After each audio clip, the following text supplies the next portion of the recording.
Guys welcome to our channel depth view. So ఈరోజు మనం Ashwatthama and మిగతా 7 ఇమ్మోర్టల్స్ గురించి మాట్లాడుకుందాం. కల్కి మూవీ గురించి కూడా మాట్లాడుకుందాం. కల్కి మూవీ నాగేశ్వరన్ గారు డైరెక్ట్ చేస్తున్న విషయం తెలిసింది. అశ్వత్థామ గురించి ఇంట్రడక్షన్ వీడియో ఒకటి ఇచ్చారు. సో విషయం ఏంటంటే అశ్వత్థామ ఇంట్రడక్షన్ వీడియోలో ఏదైతే మెన్షన్ చేశారో ఖచ్చితంగా అవి మైథాలజీలో మెయిన్ పాయింట్స్గా ఉన్నాయి. సో అవి కరెక్ట్గా ఫామ్లోకి తీసుకొని అండ్ వాటిని కరెక్ట్గా ఫాలో అవుతూ ఆ క్యారెక్టర్ని అయితే డిజైన్ చేశారన్న విషయం మనకు తెలిసింది ఇంట్రడక్షన్ తర్వాత.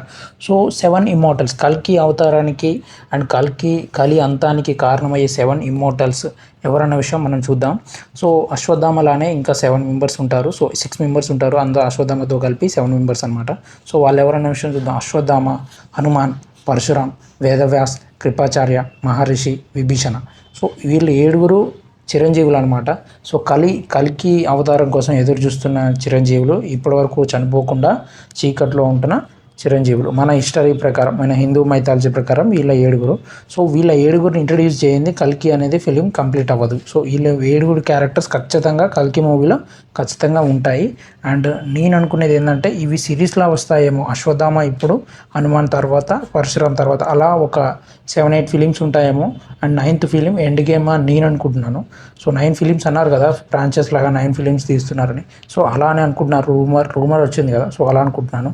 సో ప్రస్తుతానికి అయితే అశ్వత్థామ రోల్లో అమితాబ్ బచ్చన్ అయితే రోల్ ప్లే చేస్తున్నారు. సో ఇది కన్ఫర్మ్, అఫీషియలీ కన్ఫర్మ్.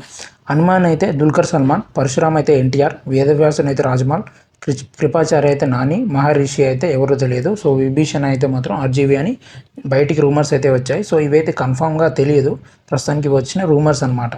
సో దాన్ని బట్టి చూస్తే ఈ 7 క్యారెక్టర్స్ని పరిచయం చేశాకే కల్కి 2898 ఆ ఫిలిం అయినా సరే, ఏ కల్కి సిరీస్ అయినా సరే కంప్లీట్ అయ్యేది. సో వీళ్ళ 7 పరిచయం చేయకుండా కలి అంతం అనేది జరగదు అండ్ కల్కి అవతారం అనేది రాదు. సో ఇవి కరెక్ట్గా మన హిస్టరీలో ఉన్నాయి కాబట్టి ఇవి ఖచ్చితంగా ఇంట్రడ్యూస్ చేయాల్సిందే. ఇప్పుడు మెయిన్ ప్రాబ్లం ఏంటంటే కల్కి టీమ్కి రిలీజ్ డేట్ అనేది ప్రాపర్గా దొరకట్లేదు. సో అది మెయిన్ మైనస్ అనమాట కల్కి టీమ్కి. So August 15 Pushpa 2 post phone అయితే August 15కి రిలీజ్ చేద్దామని చూస్తున్నారు, కానీ పుష్ప చూస్తుంటే August 15 వదులుకునేలా లేదు. సో వాళ్ళు చాలా తొందరపడుతున్నారు, ఎందుకంటే వాళ్ళ షూటింగ్ చాలా మట్టికి కంప్లీట్ కాలేదు. అది కంప్లీట్ కాకుండా రిలీజ్ చేద్దామని చూస్తున్నారు. సో మరి అది ఎలా అవుతుందో వాళ్ళు చూడాలి. ప్రస్తుతానికి అయితే రిలీజ్ డేట్ అనేది దొరకట్లేదు. జూన్లో అన్నా జూలైలో అన్నా అనుకుంటున్నారు. That's it guys. సో ఇలా నుంచి మన వీడియో లైక్ చేయండి అండ్ షేర్ చేయండి. మన ఛానల్స్ ఖచ్చితంగా సబ్స్క్రైబ్ చేయండి. ప్రభాస్ ఫ్యాన్స్ అయితే కింద కామెంట్ సెక్షన్లో చెప్పండి కల్కి ఏ రేంజ్లో ఆడుతుందని మీరు అనుకుంటున్నారు, కామెంట్ సెక్షన్లో చెప్పండి. That's it, by.